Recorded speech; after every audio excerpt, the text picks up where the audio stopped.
Katuwa naman to si Cayetano, no? Sabi niya, wag daw pakialaman ang minority. Sabi niya kay Senador Lacson. Pero hindi niya nakikita yung pakikialam niya sa Senate President kay Senate Tito Soto, no?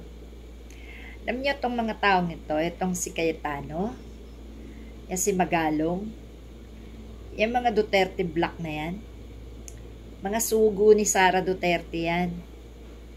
Kung strategy man ni Marcos ang i-appoint si Magalong sa independent commission investigation, no? Alam niyo mga kapatid, malaking mali ito eh. Kasi para siya nagpapasok ng cobra sa sarili niyang banga na siya mismo tutuklawin. Pain yan nila Duterte. Dahil kasi, iniisa-isa na nila yung mga kasamahan ni Marcos. Kasi gustong-gusto na nila talaga iupo si Sara Duterte bilang presidente. Yan po yung malaking dapat nating pinaghahandaan.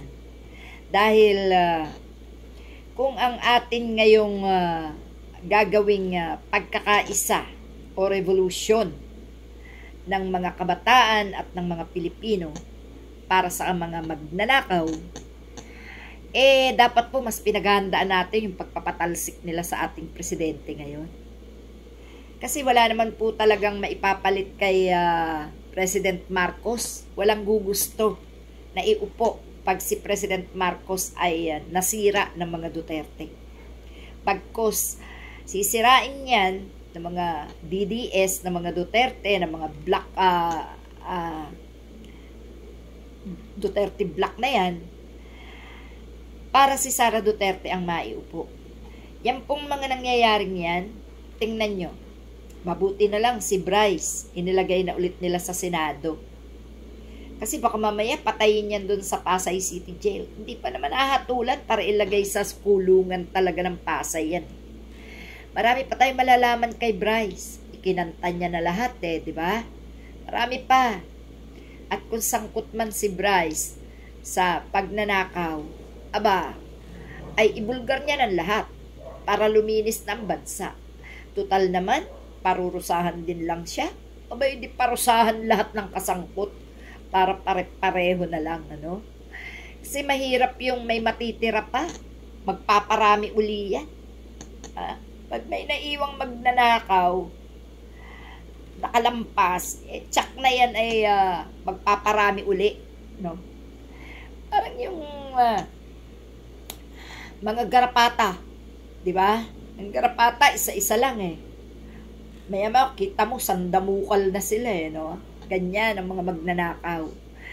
At yung ginagawa ni Sara Duterte at ni Duterte na pagpapanggap na baliw, yan yung yan yung napakasamang kabaliktaran na kanilang napapala. Sa kahangad ng kagitna, ay nako, sa kahangad na mapalaya, lalo lang nadidiin ang berdugo. Kaya mga kapatid, ang daming magnanakaw. Napakarami. Paano kaya ito masasawat ang lahat? Alam niyo, pinaka-the best talagang gagawin dito sa mga ito. Talagang burahin sila sa ngalan ng gobyerno. Kasi yung mga nasa gobyerno talaga ang sinisimulan ng pagnanakaw. Sila ang nagkakamada ng mga letter para sa mga request sa pondo, no, sa budget. Kaya nakakapasok yung mga ahensya gaya ng DPWH, gaya ng DepEd na sinamantala ni Sara Duterte. So, yan po talaga mga kapatid. Yan po talaga ang sinisimulan ng pagnanakaw. Yung mga insertion, yung ini-insert nila ng mga budget, no?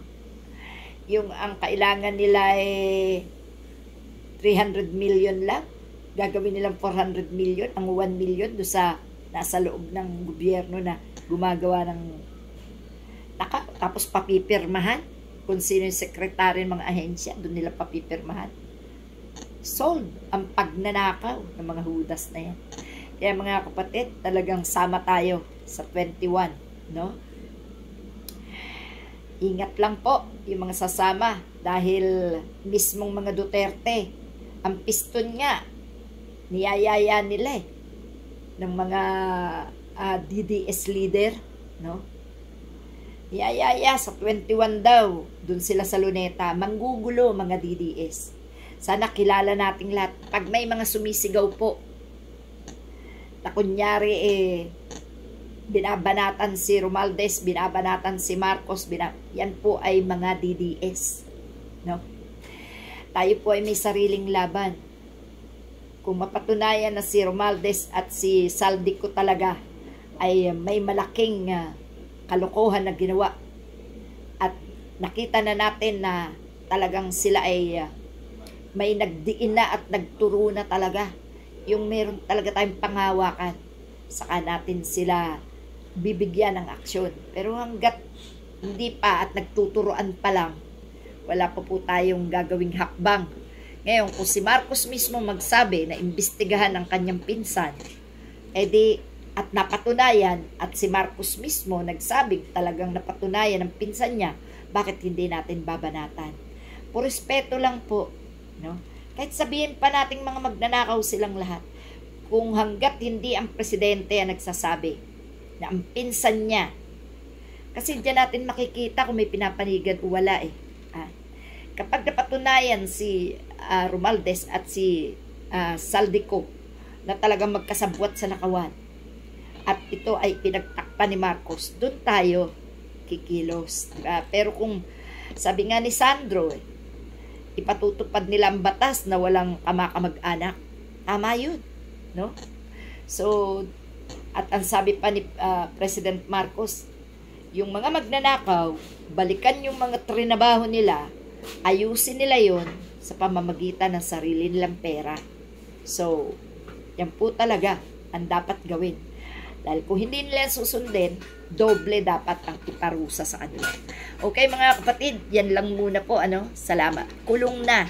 Magpagawa pa sila, gamitin nila ang perang ninakaw nila. Salamat po.